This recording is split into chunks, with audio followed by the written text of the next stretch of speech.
He need to wear the wet gloves and then use your towels to rub the mechanical parts. Then pack it. Use the thinner plastic.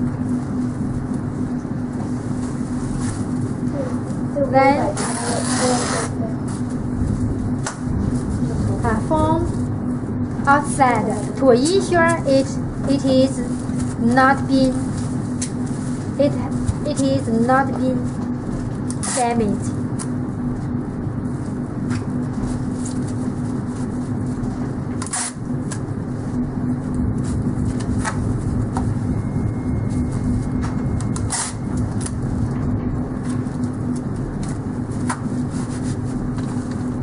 Then the